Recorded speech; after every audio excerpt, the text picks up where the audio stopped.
کسی بستی میں ایک نیک اور شریف شخص رہتا تھا جو تنگ دست ہونے کے باوجود ہر کسی کی مدد کے لیے تیار رہتا تھا۔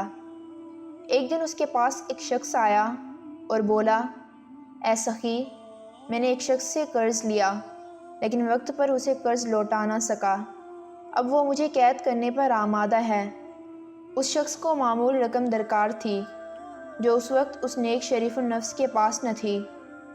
سخاوت کرنے والوں کے پاس سرمایہ جمع نہیں رہتا۔ ان کی مثال بلند و بالا پہاڑوں کی سی ہے کہ ان پر جو پانی برستا ہے وہ ڈھلانوں کی صورت میں بہہ جاتا ہے۔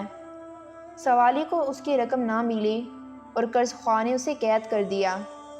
جب اس شریف النفس شخص کو اس کا علم ہوا تو وہ اس قرض خواہ کے پاس گیا اور اس سے کہا کہ تم نے اپنے جس قرض دار کو قید کیا ہے اسے کچھ دنوں کے لیے آزاد کر دو۔ اگر وہ پھر بھی تمہاری رقم نہ لوٹا سکا تو اس کی جگہ مجھے قید کر دینا، میں اس کی ضمانت دیتا ہوں کہ وہ تمہیں کچھ دنوں میں رقم لوٹا دے گا۔ قرض خواہ نے اس سخی کی درخواست قبول کر لی اور قرض دار کو قید سے آزاد کر دیا۔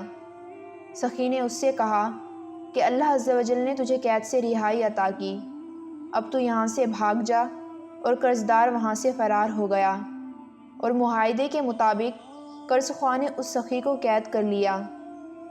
جب وہ سخی قید کی تکلیفیں برداشت کر رہا تھا، اس کے دوستوں میں سے ایک نے اس سے کہا کہ اس میں کون سی دانائی کی بات ہے کہ تم نے کسی کی مصیبت کو اپنے گلے میں ڈال لیا اور جو قصوروار تھا وہ اپنے قصور کی سزا خود بھگتتا۔ سخی نے کہا کہ تم اپنی جگہ صحیح کہتے ہو، لیکن میں نے جو کیا وہ میرے نزدیک ٹھیک ہے۔